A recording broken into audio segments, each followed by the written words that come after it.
திருச்சபை கொள்கை திரட்டு எண் 10 மிக அழகாக நமக்கு சுட்டிக்காட்டுகின்ற செய்தி, கிறிஸ்துவ வாழ்வின் ஊற்றும் உச்சமும் நற்கருணை. இரண்டாம் வத்திக்கான் சங்கத்தில் திருச்சபை கொள்கை திரட்டு எண் 10 மிக அழகாக இதை நமக்கு கோடிட்டு காட்டுகின்றது. கிறிஸ்துவ வாழ்வின் ஊற்றாக உச்சமாக நற்கருணை. இறை வார்த்தை இன்று நற்கருணையை முன்னறிவிக்கின்ற ஒரு இறை வார்த்தையாக நமக்கு கொடுக்கப்பட்டிருக்கின்றது. நற்கருணையின் ஆற்றல், நற்கருணையில் இருக்கின்ற இறைவனுடைய பிரசன்னம், நற்கருணை நமக்கு தருகின்ற வாழ்வு, இதையெல்லாம் இன்றைய நாளிலே இறைவார்த்தையின் ஒளியிலே நாம் சிந்திப்பதற்கு ஒரு வாய்ப்பு வழிபாட்டிலே கிடைக்கின்றது. நாம் நம்முடைய பாதுகாவலர் பதுவை புனித அந்தோணியாருடைய வாழ்க்கை வரலாற்றை வாசிக்கின்ற பொழுது, துலூஸ் பகுதியில் ஒரு முறை 3 நாள் பட்டினியாக கிடந்த கழுதை ஒன்று நற்கருணை கொண்டு வரப்பட்ட போது தனக்கு வைக்கப்பட்டிருந்த உணவை நாடாமல் கொண்டு வரப்பட்ட நற்கருணை முன்பாக மண்டியிட்டதாக வரலாற்றில் நாம் வாசிக்கின்றோம். நற்கருணையின் வல்லமை மிக அழகாக பதுவை புனித அந்தோணியாருடைய வரலாற்றில் நமக்கு கோடிட்டு காட்டப்படுகின்றது. அன்பார்ந்தவர்களே, நற்கருணையின் ஆற்றல் பல்வேறு மனிதர்களை புனிதர்களாய் மாற்றியிருக்கின்றது.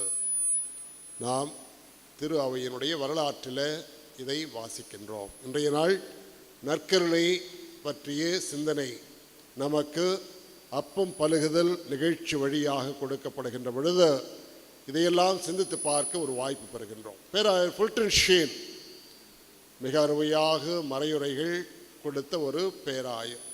அவரை பார்த்து கேட்கின்றார்கள், எவ்வளவு ஆற்றலோடு நீங்கள் இறை வார்த்தையை எடுத்து சொல்லுகின்றீர்கள், இதற்கு எது உங்களுக்கு ஆற்றலை கொடுக்கின்றது என்று பேராயர் ஃபுல்டன் ஷீனை பார்த்து கேட்கிறார்கள். அவர் சொல்லுகின்றார், ஒவ்வொரு நாளும் 1 மணி நேரம் நற்கருணையின் முன்பாக நான் ஜெபிப்பது, அதுதான் எனக்கு ஆற்றல், அதுதான் என்னுடைய வார்த்தைக்கு ஆற்றலை தருகின்றது, அதுதான் இறை வார்த்தையை மிக அழகாக எடுத்து சொல்வதற்கு எனக்கு வழிகாட்டுகின்றது. அன்னை தெரேசாவை பார்த்து கேட்கின்றார்கள், அகில உலகம் எங்கும் மிக அற்புதமான விதத்தில் சமூக அக்கறையோடு நீங்கள் பணி செய்கின்றீர்கள், இதற்கு எது காரணம்? ஒவ்வொரு நாளும் நற்கருணை முன்பாக நாங்கள் எல்லோரும் மண்டியிட்டு ஜெபிக்கின்றோம், அதுதான் எங்களுக்கு ஆற்றல், நற்கருணையே ஆற்றல். ஆர்ஸ் நகர புனிதர் இன்று நாம் கொண்டாடுகின்ற மரிய வியன்னி, அவருடைய ஆலயத்தில் ஆர்ஸ் அந்த கிராமத்தில் ஒவ்வொரு நாளும் ஆலயத்தில் காலையிலும் மாலையிலும் ஒரு குடியானவன் வேலை செல்வதற்கு முன்பதாகவும் வேலை முடித்து வீட்டிற்கு செல்வதற்கு முன்பதாகவும் ஆலயத்தில் வந்து செல்லுவார். ஒரு நாள் இந்த புனித குருவானவர் அந்த ஏழை குடியானவனை பார்த்து கேட்கின்றார், என்ன செய்கின்றாய்? காலையில் வருகின்றாய், மீண்டும் மாலையில் வருகின்றாய், என்ன செய்கின்றாய்? அந்த ஏழை குடியானவன் ஆர்ஸ் நகர குருவானவர் ஜான் மரிய வியன்னியை பார்த்து சொல்லுவார், நற்கருணையில் இயேசுவை பார்க்கின்றேன், நற்கருணையில் இருக்கின்ற இயேசு என்னை பார்க்கின்றார், அதுவே எனக்கு ஆற்றல். மிக அற்புதமான ஒரு பதில். நற்கருணையில் இருக்கின்ற இயேசுவை நான் பார்க்கின்றேன், அவர் என்னை பார்க்கின்றார், அதுவே எனக்கு ஆற்றல். அன்பார்ந்தவர்களே, இன்றைக்கு இந்த அற்புதமான நற்கருணையை பற்றி நாம் இந்த நற்கருணை வழிபாட்டில் சிந்திக்கின்ற பொழுது, நற்கருணை எனக்கு என்னவாக இருக்கின்றது, நன்மை எனக்கு என்னவாக இருக்கின்றது, இதை பற்றிய ஒரு தேடல் நமக்கு அவசியம். நற்கருணையை நாம் உற்று நோக்குகின்ற பொழுது முதலிலே நான் பெற்றுக்கொள்ளுகின்ற செய்தி இறை பராமரிப்பு, ப்ராவிடன்ஸ் ஆஃப் காட். வானத்து பறவைகளை பாருங்கள், அவை விதைப்பதும் இல்லை, அறுப்பதும் இல்லை, களஞ்சியத்தில் சேர்த்து வைப்பதும் இல்லை, ஆயினும் உங்கள் வானக தந்தை அவற்றிற்கு உணவளிக்கின்றார். வயல்வெளி மலர்களை பாருங்கள், சாலமன் கூட இவற்றில் ஒன்றை போல உடுத்து இருந்ததில்லை. மத்திய நற்செய்தி 6ஆம் பிரிவில் நாம் இதை பலமுறை வாசித்திருக்கின்றோம். இந்த இறை பராமரிப்பு, இறைவன் என்னை படைத்தார், இறைவன் எனக்கு உயிர் கொடுத்தார், இறைவன் என்னை வாழ வைக்கின்றார், தொடர்ந்து அவர் என்னை வாழ வைப்பார். இறை பராமரிப்பு, அதிலே நாம் நம்பிக்கை வைப்பது, அதுதான் இந்த நற்கருணை. நற்கருணை என்பது பகிர்ந்து வாழ்வது. இன்றைக்கு நாம் வாசிக்க கேட்ட நற்செய்தியில் சிறுவன் பகிர்ந்து கொள்ளுகின்றான். தன்னிடம் இருந்த சிறியதை இறைவனிடம் பகிர்ந்து கொள்ளுகின்றான். அவர் God is a God of small things. அவர் நம்முடைய இறைவன் சிறியனவற்றின் இறைவன். நம்மிடம் இருப்பதை நாம் அவரிடம் கொடுக்கின்ற பொழுது அதை ஆற்றல் உள்ளதாக மாற்றக்கூடியவர். திருத்தூது பணி 2ஆம் பிரிவு 42 47 முடியுள்ள வாக்கியங்களில் நாம் வாசிக்கின்றோம். அனைத்தையும் அவர்கள் திருத்தூதருடைய பாதங்களிலே கொண்டு வந்து வைத்தார்கள். விற்று அதை அவருடைய பாதத்தில் வைத்தார்கள். அவர் அவருடைய தேவைக்கு ஏற்றாற் போல அவர்கள் அவற்றை பகிர்ந்து கொடுத்தார்கள். பகிர்ந்தல், தாராள உள்ளத்தோடு கொடுத்தல். லூக்கா நற்செய்தி 4ஆம் பிரிவு ஏழை விதவை தன்னுடைய வாழ்வுக்கானது முழுவதையுமே போட்டாள், மற்றவர்கள் மிகுதியானதிலிருந்து போட்டார்கள். இந்த ஏழை விதவையோ தன்னுடைய வாழ்வுக்கானது முழுவதையுமே போட்டாள். இழத்தல், கொடுத்தல், பகிர்தல், அதுதான் நற்கருணை. நாம் இங்கு வந்து செல்லுகின்றோமே, இது நம்மை பகிர்ந்து வாழ தூண்ட வேண்டும். உலகிலே இருப்பது பற்றாக்குறை அல்ல, பகிராக்குறை என்று சொல்லுவார்கள். அதுதான் நற்கருணை. அன்பார்ந்தவர்களே, இன்றைக்கு இதையெல்லாம் நாம் சிந்தித்தவர்களாக இங்கிருந்து செல்ல வேண்டும். அதே போல சமூக அக்கறையை உருவாக்குவதுதான் நற்கருணை. லூக்கா நற்செய்தி 10ஆம் பிரிவு 25 நல்ல சமாரியன் ஊமையை பலமுறை நாம் வாசித்திருக்கோம். Gospel within the gospel, நற்செய்திக்குள் ஒரு நற்செய்தி. நல்ல சமாரியன் ஊமை, சமூக அக்கறை. நற்கருணையை உட்கொள்ளுகின்றோம் என்றால் அகஸ்தியனார் சொல்லுவார், உட்கொள்ளுகின்ற அந்த உணவாக நீங்கள் மாற வேண்டும். நாம் மாறுகின்றோமா? நன்மையாய் மாறுகின்றோமா? நன்மையாய் வாழுகின்றோமா? நன்மையை பார்க்கின்றோமா? நன்மையை கேட்கின்றோமா? நாம் நற்கருணையாக மாறுகின்றோம் என்றால் சமூக அக்கறை உடையவர்களாக நாம் மாற வேண்டும். சமூக அக்கறை என்னுடைய சாட்சிய வாழ்வாக இருக்க வேண்டும். அன்பார்ந்தவர்களே, இதை இன்றைய நாளில் இந்த வழிபாட்டில் நாம் உணர்ந்து வீடுகளுக்கு செல்ல வேண்டும். வீட்டில் இதை பற்றி நான் எதையாவது செய்ய வேண்டும். நான் உண்மையிலே நற்கருணை அருந்தி வந்திருக்கின்றேன் என்றால் அன்பாக இருக்க வேண்டும், இரக்கமாக இருக்க வேண்டும், மன்னிப்பாக இருக்க வேண்டும், பகிர்வாக இருக்க வேண்டும், அடுத்தவர் நலனிலே அக்கறை உடையவராக இருக்க வேண்டும், மற்றவருடைய உணர்வுகளை புரிந்து கொள்பவராக இருக்க வேண்டும். இதையெல்லாம் செய்தால் நாம் நற்கருணையின் மனிதர்கள், நன்மையை உட்கொண்டவர்கள், நற்கருணையை உட்கொண்டவர்கள். இத்தகைய ஒரு சிந்தனை இன்றைய நாளில் நமக்கு தேவை. இன்றைக்கு இளையோருடைய தினத்தையும் நம்முடைய இறை சமூகத்திலே கொண்டாடுகின்றோம். நீ இளைஞன், எனக்கு அது போதும். இளைஞர்களை மிக அழகாக கட்டி எழுப்பிய ஒரு புனிதர், மாபெரும் மனிதர், புனித ஜான் பாஸ்கோ. அவர் சொல்லுவார், நீ இளைஞன், அது எனக்கு போதும். அதுதான் இன்றைக்கு இளைஞர்கள் உணர்ந்து வாழ வேண்டும். இறைவன் கொடுத்த அருமையான ஒரு கொடை, இளைய பிள்ளைகளாக நாம் வாழ்வது, இளையோராக வாழ்வது. நீ இளைஞன், அது எனக்கு போதும். அந்தவர்களே, நிறைய விடயங்கள் இளையோருக்காக நாம் சொல்லலாம். ஆனால் இந்த ஆண்டு அசிசியின் ஆண்டாக நமக்கு கொடுக்கப்பட்டிருக்கின்றது. அசிசியினுடைய பார்வையில் இளையோருக்கான ஒரே ஒரு செய்தியை மட்டும் நான் இன்றைக்கு இவர்களுக்கு உங்களுக்கு விட்டு செல்லுகின்றேன். அசிசியின் ஆண்டில் சுற்றுச்சூழலை பற்றிய ஒரு விழிப்புணர்வு.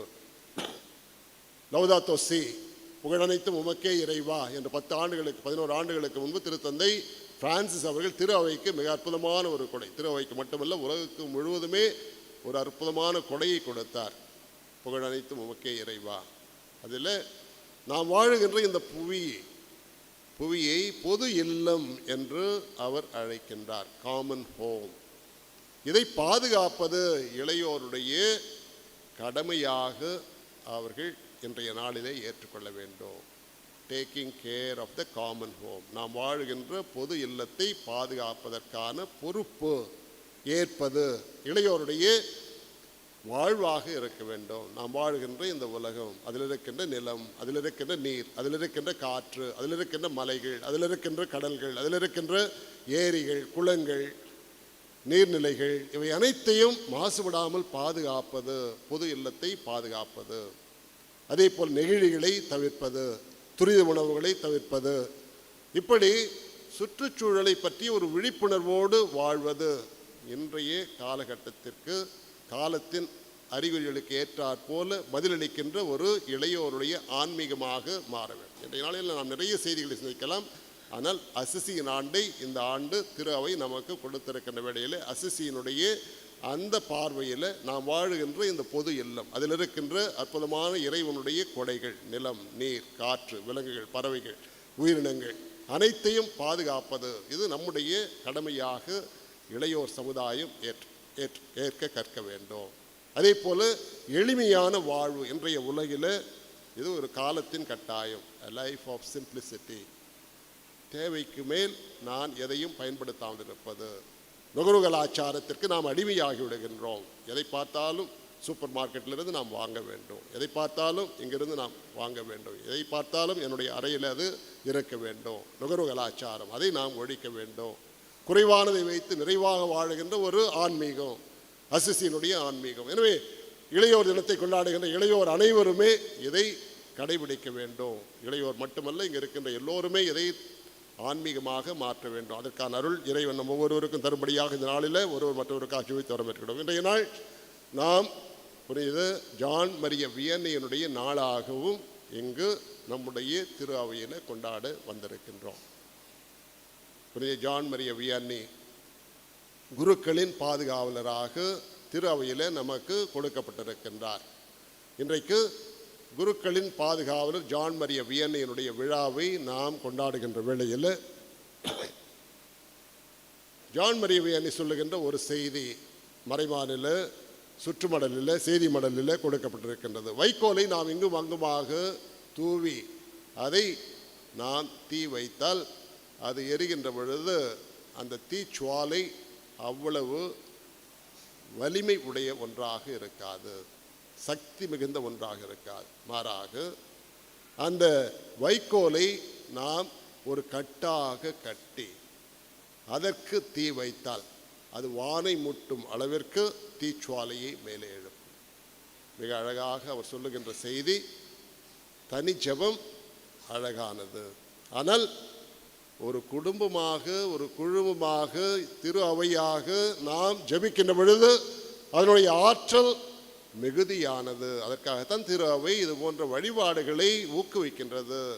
அருட்சாதனங்களை இது போன்ற வழிபாட்டு நேரங்களில் நாம் வைத்துக்கொள்ள வேண்டும் என்று நம்மை அழைக்கின்றது. திருமுழுக்காக இருந்தாலும் சரி, நற்கருணையாக இருந்தாலும் சரி, திடப்படுத்தல் அருட்சாதனமாக இருந்தாலும் சரி, திருமணம் அருட்சாதனமாக இருந்தாலும் சரி, குருத்துவ அருட்சாதனமாக இருந்தாலும் சரி, ஒப்புரவு அருட்சாதனமாக இருந்தாலும் சரி, குழும வழிபாடாக அது இருக்க வேண்டும். இதுதான் மறைக்கல்வி.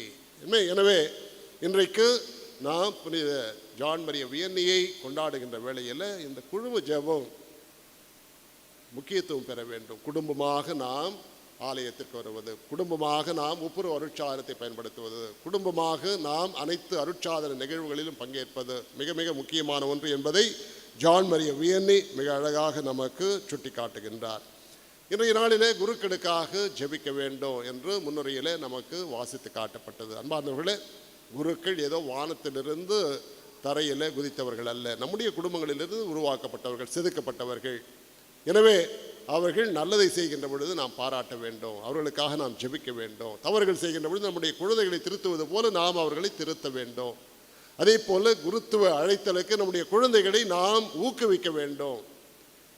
ஏன் என்னுடைய குழந்தை ஒரு குருவாக ஒரு துறவியாக மாறக்கூடாது? குழந்தைகளை நாம் ஊக்குவிக்க வேண்டும். பெற்றோர்கள் அவர்கள் குடும்பத்தில் உரையாடுகின்ற பொழுது இதை அவர்களுக்கு எடுத்து சொல்ல வேண்டும். அப்படி இயலாத ஒரு நிலையில் குருத்துவ பயிற்சியில் இருக்கின்ற, துறவர பயிற்சியில் இருக்கின்ற மாணவ மாணவியரை நாம் தத்தெடுத்து அவர்களுக்காக ஜெபிப்பது, அவர்களுக்கு நம்மாலி என்ற பொருள் உதவி கொடுத்து உதவுவது, அவர்களுக்கு நம்மாலி என்ற நிதி உதவி கொடுத்து தாங்குவது, இது எல்லாம் இன்றைய நாளிலே திரு அவை நமக்கு பரிந்துரைகளாக வைக்கின்றது. எனவே புனித ஜான் மரிய வியன்னியை நினைவு கூறுகின்ற என்று இறைவனுக்கு நாம் இந்த அற்புதமான மனிதருக்காக, புனிதருக்காக நன்றி சொல்லும் வேளையில் குருத்துவத்திற்காக நன்றி சொல்லுவோம். குருத்துவத்தினால் நாம் திரு அவை மகிழ்ச்சியாக இருக்கின்றது, திரு அவை அருட்சாதனங்களை பெறுகின்றது, திரு அவை இறை வார்த்தையை பெற்றுக்கொள்ளுகின்றது, திரு அவை கடவுள் அனுபவத்தை பெற்றுக்கொள்வதற்கு நமக்கு அருமையான ஒரு வாய்ப்பாகின்றது. எனவே நன்றி சொல்லுவோம். அதே வேளையில் குருத்துவ வாழ்விற்கு நம்முடைய குழந்தைகளை அனுப்புவோம். குருக்கள் தவறுகள் செய்கின்ற பொழுது அவர்களை அன்போடு திருத்துவோம். குருத்துவ வாழ்வில் நம்முடைய குழந்தைகள் பங்கேற்க இயலாத நிலையில் மாணவர்களை துறவர மாணவர்களை நாம் தத்தெடுத்து அவர்களுக்கு நம்மால் என்ற ஜெபங்கள், பொருள் உதவி, நிதி உதவி தந்து தாங்க இறைவன் நம் ஒவ்வொருவருக்கும் அருள் தரும்படியாக திருப்பலியில் கேட்போம். எழுந்து நிற்போம்.